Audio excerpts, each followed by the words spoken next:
guys, welcome to Amity Tracks. If you watched our previous video, you do know that this is Pink Floyd week, and we put up a video, uh, I guess over the weekend, and then we got today's video, and then Thursday's video. We're focusing on Pink Floyd. Today is probably the one I guess most people will be interested in, where we're going to rank and discuss, look at their 15 studio albums, and we'll deep dive into that stuff. And then Thursday we can kind of cover everything else, the live albums and compilations and bootlegs and movies and books and all kinds of stuff related to Pink Floyd. But today it's the studio albums. So I do, before we dive in, I do just want to please ask that if you're enjoying our content, please do subscribe. It really does help us do what we want to do, and hit the bell for notifications and new videos, and like the videos and all that great stuff. Okay, advertisement out of the way. So Pink Floyd, I guess what are they, right? Yeah, and they are one of the more difficult, at least out of the well-known bands, one of the more difficult bands to categorize. I mean, some people throw them in with progressive rock. Just some people just kind of look at them like classic rock, space rock, right? There's, what do you call them? And I I think maybe that's part of their universal appeal to so many people, is they really, I mean, you could put them in these boxes at different points, but they, in some ways kind of transcend categorization. They start out as Sid Barrett's band, right? Sid Barrett, of course, the one of the most legendary casualties of rock and roll. Some people call him an acid casualty. I definitely think drugs played a part in his decline, but I know Roger Waters believes this, and others do too, that there was some mental illness, that was, schizophrenia or something, that was in play, that was, exacerbated by acid and the drug use. There's different theories, but he was this visionary. Their first record, those first great singles, and he participated in the second record, but he was pretty much gone at that point.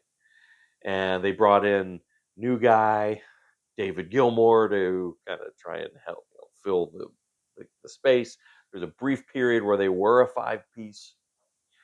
And then, of course, the other three members that were there from the beginning, Roger Waters on bass. And once Sid Barrett was gone, Waters, of course, took up, I think, a lot of that leadership role, especially coming up with the concepts and at least the lyric writing.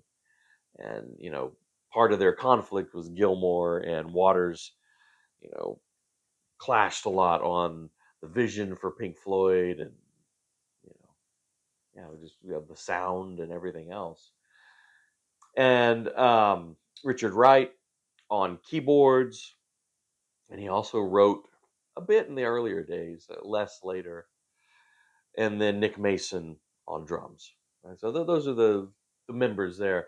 After the Sid Barrett era, there's this real, seems sort of unfocused but experimental era, which is, there's a lot of interesting psychedelic stuff in there.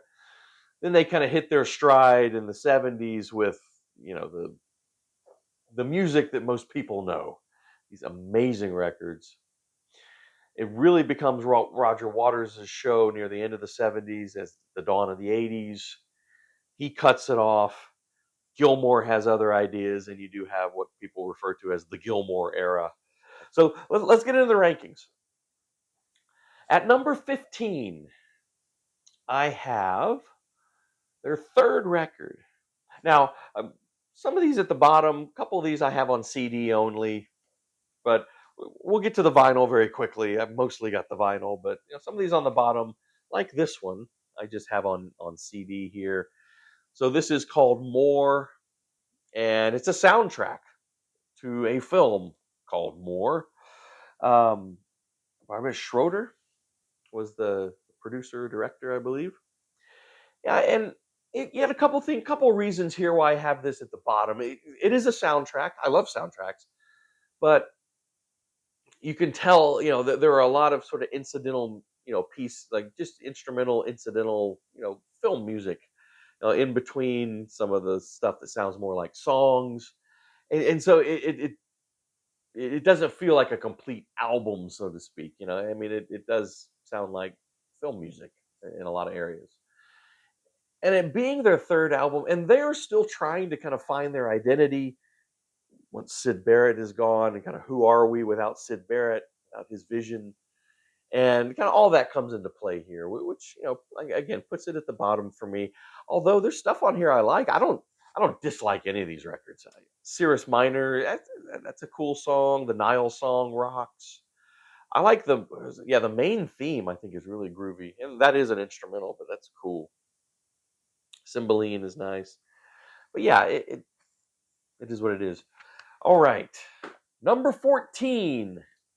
I have, and this is the only one. So I downloaded my copy from iTunes, back in the day when this came out, 2014, and just burned it onto a CD here. But editor can throw on the actual album art, which I like. Actually, I'd like to get a real copy of this, not just a burned CD. But this one was, I think, kind of false advertising in some way. I remember when this happened, and it is the final Pink Floyd record, and it was advertised as a new Pink Floyd record. Well, it's not really. I mean, it's basically outtakes from the Division Bell sessions from, was that 1994 or so, when Gilmore, Mason, and a sort of revitalized Wright got together to record what became Division Bell. And they talked about making Division Bell a double album, but they didn't. And so a lot of this is the extra stuff that was recorded during those sessions. Now, I like this. It's really moody. It has a lot of references to their classic sound. If you listen through this thing, you can hear it's like, oh yeah, there's a little reference to "Shine On You Crazy Diamond." There's a little reference, and it you can hear those musical references, but it is its own work. Now, it is almost all instrumental. There's only one track on there with vocals, and the rest is instrumental. But it's a nice mood piece, and again, I think if it had been advertised more of what it is, which is outtakes, and instead of like this new Pink Floyd record, it is what it is, which I think is kind of this coda. It's just kind of this nice coda, or if you want to add it to Division Bell in some way as sort of this expanded, these are the rest of the sessions.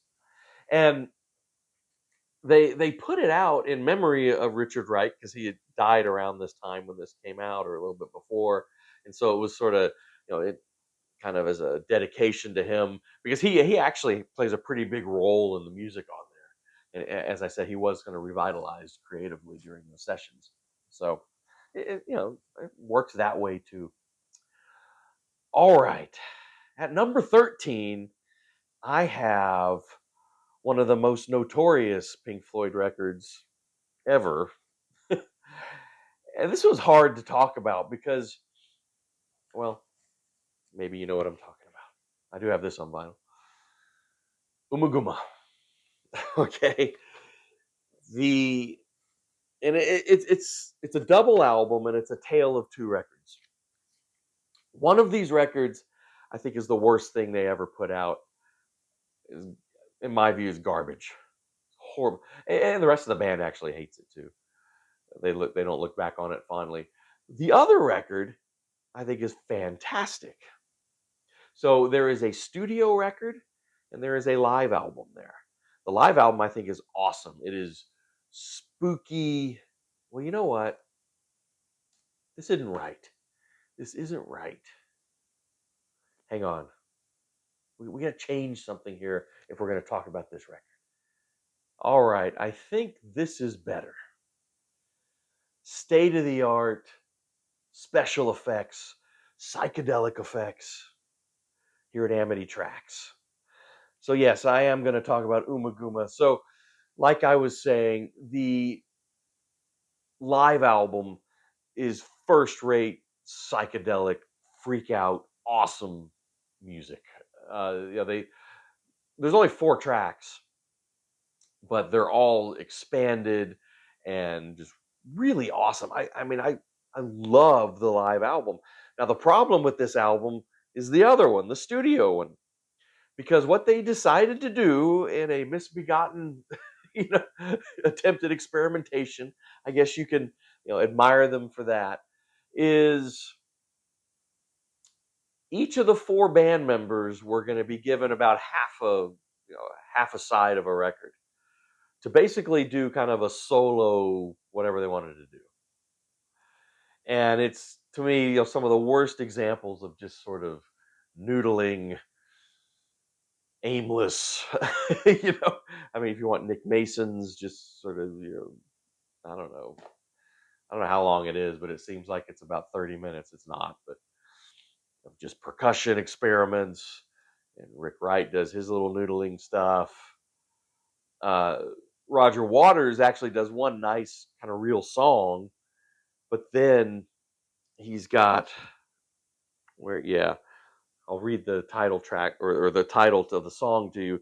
Several species of small furry animals gathered together in a cave and grooving with a pick. It's just like sound effects. Just, whatever. David Gilmour really wasn't prepared. He's even admitted he just came into the studio and just kind of noodled around for a while. I find the studio record on Umaguma almost unlistenable. I mean, which is a shame because that live album is just spooky, groovy, moody, amazing experimental psychedelic music. So there you go. There is the dilemma of Umaguma. Okay. Next, let's keep the psychedelic effects going because at number 11, no, 12, we're at 12. At number 12, I've got Atom Heart Mother. There's the cows. Gotta love the album art of Pink Floyd. A lot of these great Pink Floyd, records were the album art was by Hypnosis. And I love this one because it doesn't even there's nothing even it doesn't even say Pink Floyd on it. It's just a cow, but it's cool. And then you got 3 cows here. Atom Heart Mother. I'll keep the effects on because this is another psychedelic experience. Now this one, I used to really dislike this record. It's only recently, actually, the past couple of weeks, where I was just re-listening to all this stuff, especially re-listening to the ones that I was less familiar with. This just hit me all of a sudden. So I like this now. I mean, it's flawed. The whole first side is the title track, which is interesting, and it's got segments in it which I think are great. And there's the interesting orchestration in there. Now the thing is, on the second side, there's another psychedelic experimentation, Alan's Psychedelic Breakfast, which includes sound effects of making breakfast. But the real gems are the 3 just kind of regular length actual songs. If by Roger Waters, beautiful, kind of acoustic folky thing. Summer '68 is a great song from Richard Wright, and Fat Old Son from David Gilmour is great too. Though, it's in some respects it's kind of a shame because if someone doesn't want to sit through the side 1 of the title track, they might miss those 3 actually really tight, great songs. But yeah, no, this is one that has grown on me a lot. I actually like it quite a bit. All right, I think we can turn off the effects now. All right, coming in at number 11, The Final Cut. This is another one that I really disliked. But again, on re-listening to it, I don't dislike it as much. It's still obviously not one of my favorites here. It didn't even make the top 10, but I don't dislike it anymore. Now this is basically a Roger Waters solo album, right? He had total control of the band. Richard Wright had already been booted at this point. And Nick Mason and David Gilmour are basically treated like session guys, pretty uninvolved. And so you've really got to be into Waters and his, his vision. This is kind of, in some ways, kind of a continuation of The Wall, or at least some of those themes. Roger Waters, his father was killed during World War II when Waters was very young, and he never forgot it. That's a theme that runs through The Wall, and this is a huge theme here. And it's dense. The music kind of less, majestic as a lot of Pink Floyd stuff, and you really got to focus on Waters' kind of singular vision here. And and it's even subtitled "A Requiem for the Post-War Dream" by Roger Waters, performed by Pink Floyd. Right, and when this was done, like, Roger Waters really felt like Pink Floyd was finished. Well, you know, David Gilmour and the other guys had some different ideas. Okay, at number 10, and this will be, I think, the last CD, and then it'll just be vinyl from here on out after this one. Now, this one I want on vinyl. I just need to find one, but I really like it. At number 10 is another soundtrack, 1972's "Obscured by Clouds." Obscured by Clouds. Now, this was actually another film by Schroeder, and I think a lot more successful than their first soundtrack effort. This was actually recorded while they were working on Dark Side of the Moon, and they sort of took a little break and did this on the side. And I don't know. So a lot of people try and kind of, can I hear pieces of Dark Side in here? This is really kind of its own thing. I think they were so focused on Dark Side that this was kind of a nice little distraction for a little while, kind of clear the head. But there's some good stuff on here. Again, it is a soundtrack. It sounds kind of like a soundtrack in some places. But the title track, "Obscured by Clouds," instrumental, I think is fantastic. There's some really good songs in here too. Um, what's the deal is good. Childhood's End is fantastic.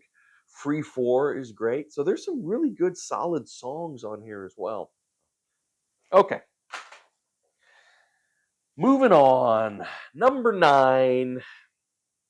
If you go way back to one of my was it my very first video ever? I think it was an episode called "Albums I Love More Than I'm Supposed to." And it was albums that I really like that just don't have a great reputation.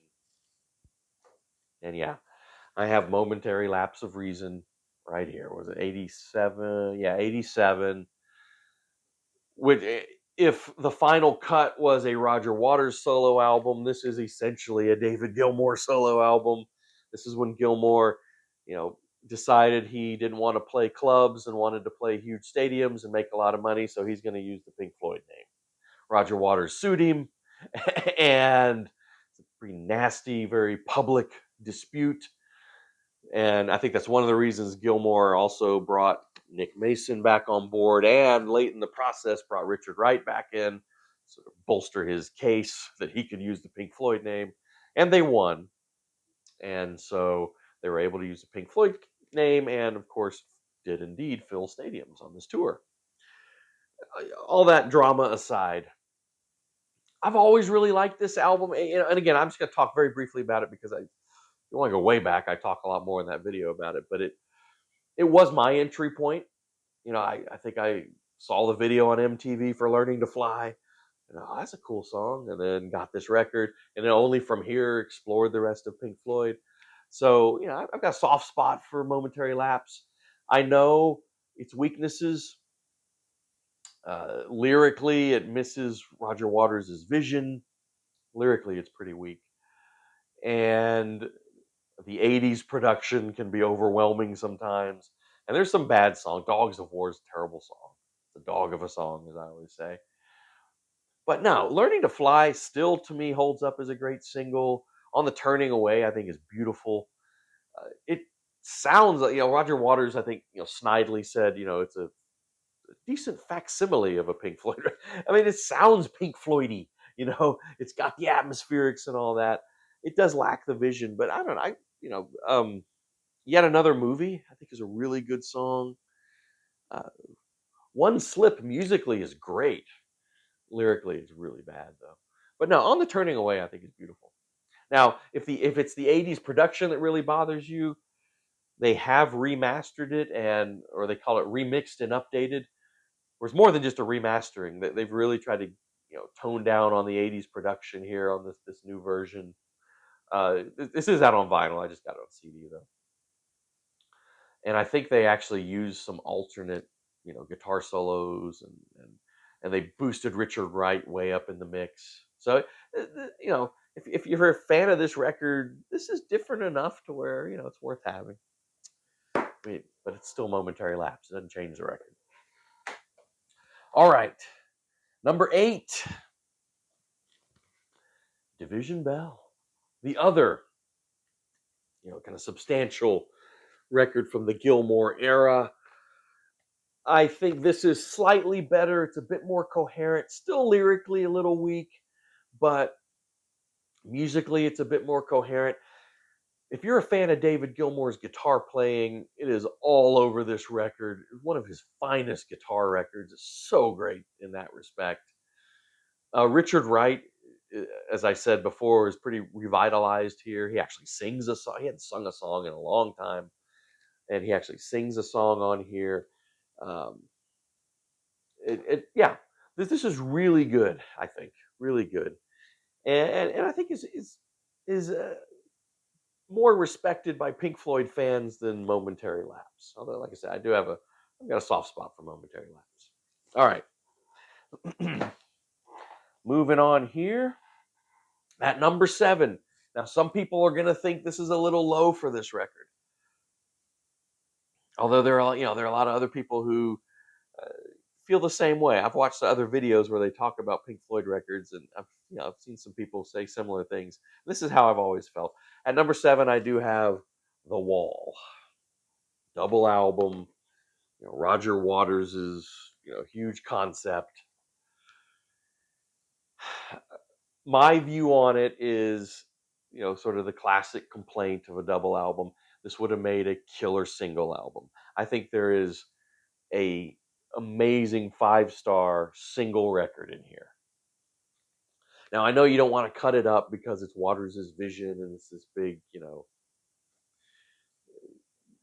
but I mean the great songs on here. Comfortably Numb might be the ultimate Pink Floyd song, right? Uh, Another Brick in the Wall, part 1, part 2, Hey You. Those are kind of the more well-known songs. Run Like Hell is great too. Mother is beautiful. I mean, there is some great material on here, but to me, it just kind of gets bogged down. And I'm gonna be honest with you. When I want to listen to The Wall, I usually listen to this, which I'll talk about more of this on Thursday. But this is The Wall live. It's from the Wall tour where they play the whole album. It's just I just kind of prefer these live versions, but I'll pull that out again on Thursday.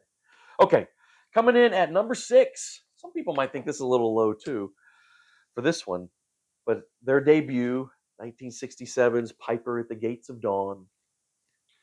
This, of course, is Syd Barrett's album. I mean, the psychedelic masterpiece, brilliant. It deserves all the accolades it gets. Syd Barrett kind of had this singular, kind of uniquely English view of psychedelia. This combination of this childlike innocence, but with this sort of darkness, this dark brooding, undercurrent. And yeah, Astronomy Domine, Lucifer Sam, the psychedelic freak out, Interstellar Overdrive, Bike, just classics of the psychedelic era. 2 of the great songs from this period were singles only and not on here. I really think they should have been on here. See Emily Play and Arnold Lane, I think should have been on here. They go with this, but yeah, I mean this is Syd Barrett's moment, right? Now, interestingly, at number 5, I actually have Saucer Full of Secrets, the follow up, I don't know why, but I actually like this a little bit more. I could put the psychedelic effects, but no. But I like this a little bit more than Piper at the Gates of Dawn. I don't know why. Now Sid Barrett is still in the band. This is the one record where they are officially a five piece. But Sid Barrett he's a ghost. He's barely there.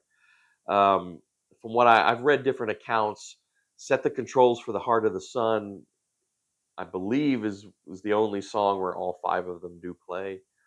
Because David Gilmour's brought on here, but Sid Barrett's still there. Jug Band Blues, the closing track is the only one where Sid Barrett like sings that is Sid Barrett's song, and it's really haunting, if you look at it lyrically, because he seems to kind of realize that he's sort of leaving us in a lot of different ways. Um, but yeah, I just like the mood of this. It's great psychedelic music, but again, so there's sort of this spooky darkness there. Set the Controls for the Heart of the Sun is I think Roger Waters' first great moment as a songwriter. Remember a Day, which is a great Richard Wright song. Let There Be More Light. Saucer Full of Secrets, I think, is a great kind of expanded psychedelic piece. Good stuff. I think underrated, that one. That one's kind of forgotten a lot. Okay, top four. These are the biggies. You know what I haven't talked about yet. Now, this next one at number four is one that a lot of people I've seen. It's kind of this resurgence in recent years, more of an appreciation. I've seen some people put this as their number one, which I wouldn't. Obviously, I've got it at four, but it is great. Talking about animals. Now, earlier this year, um, there was this remastered version. I never got it. I've read mixed reviews of it, so I can't really talk to the remastered version of this. Maybe in the comments, some of you guys who have it, maybe talk about it. Is it worth having, or I don't know. But this is just this is before the remaster, and this is really where I think Roger Waters is kind of taken over. Although there's still some great Gilmour moments on here. Dogs, which takes up pretty much all of side one, other than that minute and something. Pigs in the Wing Part One, Pigs on the Wing Part One. Just has some phenomenal David Gilmour guitar playing in there. But yeah, this is where Waters sort of takes on the theme of Orwell's Animal Farm, right, and really goes with it. The dark view of human nature. Because all the song, you got Pigs on the Wing Part One opens, Pigs on the Wing Part Two closes. You have dogs, then you have pigs, then you have sheep. Right? Those are the song titles. Now, two of these songs, Dogs and Sheep, were actually from uh, older, older tracks, kind of instrumental tracks that they had been working on for a while, and they kind of finally developed them into these full songs. Yeah, I like it. Animals is a great listen, but it's there are three other ones that I go to first. Number three. Now, from here on out, for me, these are 5-star records, perfect records. I love number three.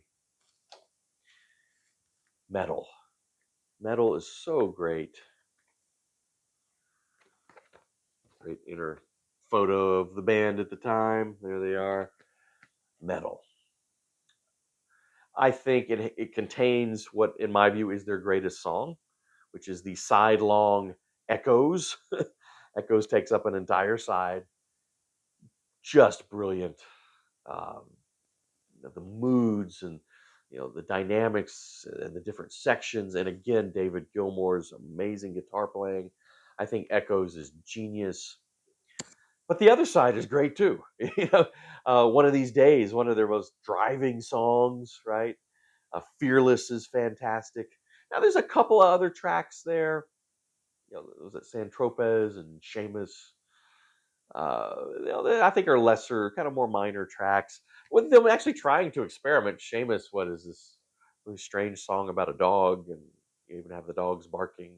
Anyway, but the vast majority of this is brilliant, brilliant stuff, and a precursor. Like they found their sound for the '70s here, and this is a precursor to what is about to come, which is my one and two. And is my one and two everybody's one and two? I mean, you know what's left. Wish You Were Here. and Dark Side of the Moon. It's just a matter of what's 1 and 2. I mean, it's almost a tie. uh, but I can't have ties, so I have to pick one. So right now, as we sit here, I do have Dark Side of the Moon as my number 2. And this may be the most, I think it is, coherent record ever. I mean, the record that just flows together as one piece. Which, in the kind of rare instance, I don't know, this almost benefited from the CD era, because you don't have to flip it. It could actually play from start to finish. But God, it just, well, and obviously struck a chord. This is, again, I think you gotta credit Waters for the vision. They wanted to write a record that talked about just the different things that alienate people, from other people or whatever. Be it war, be it, I kind of wrote down some of the aging, right, with time, and madness, especially, brain damage, eclipse. Again, I think the specter of Sid Barrett, was still, over the band here. But I mean, just brilliant. If you watch the first video in this Pink Floyd week, we talked about, the Dark Side of the Rainbow, syncing this up with Wizard of Oz and all that. There's just so much lore, you know, associated with this record, and it is brilliant. Just musically, it is just stunning. I mean, you got the great hits, Money and Time, Breathe, also. Uh, Us and Them, I think, is just, the mood in that song. I mean, obviously, there's not a bum moment on here. It all flows together beautifully and perfectly. This record stayed on the charts, the Billboard charts, longer than almost any other, I think, any other record ever. I mean, editor can look up the stats and put it up here, but how many weeks this was on the charts is years this was on the charts. And you know, I don't know. When I was younger, did you guys ever go to the laser shows? I mean, just there's so much with this. This is great. But my number one is 1975's "Wish You Were Here." I mean, just the more and more I listen to this, the more I appreciate it. It's stunning, stunningly great. It kind of takes on dual themes of madness, and again the specter of Sid Barrett here, and then also just a scathing look at the music industry. It's kind of both, and maybe they're connectedness a little bit. But Sid Barrett, I think, inspires two of their great songs. "Shine On You, Crazy Diamond," which was intended to be a sidelong track, but I think wisely, just thematically on this record, they split it in two. So the first half opens, second half closes this record, and "Shine On You, Crazy Diamond," of course, about Sid Barrett, and "Wish You Were Here," which is just beautiful. That acoustic guitar from David Gilmour. I mean, gorgeous song. And then those other songs, "Welcome to the Machine," "Have a Cigar," which has vocals from Roy Harper, which is interesting because both Waters and Gilmour tried singing it. I think if I remember right, Gilmour was sick at the time and just couldn't get the vocals right, so they brought in Roy Harper to do it. Great track. Awesome guitar from Gilmour. I love that line in there, which supposedly is based on an actual event where they're talking about the some event, the music industry guy comes up to him and says, complimenting him on the record, how much money it's making. He says, "By the way, which one's Pink?" Thinking that Pink Floyd was the name of the leader of the band or whatever. Oh, by the way, where they got that name? Sid Barrett came up with it, and it's Floyd Council and Pink Anderson, the first names of two pretty obscure bluesmen, which is funny because Pink Floyd doesn't come to mind as a blues band, but that's where that name came from. But anyway, yeah, I mean, beautiful. I mean, "Shine On You, Crazy Diamond" has some of David Gilmour's most lyrical guitar playing, beautiful stuff.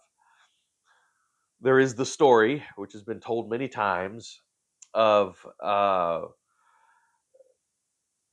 Sid Barrett, after them not seeing him for years, shows up in the studio, and he's unrecognizable. So like they don't even kind of and they're actually recording. I think it's "Shine On You Crazy Diamond," which is a song about Barrett, right?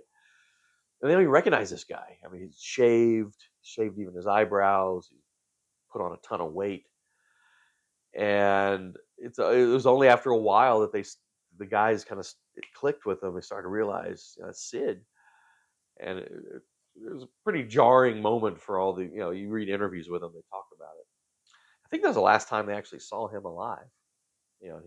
He just became a total recluse, you know, for decades after that.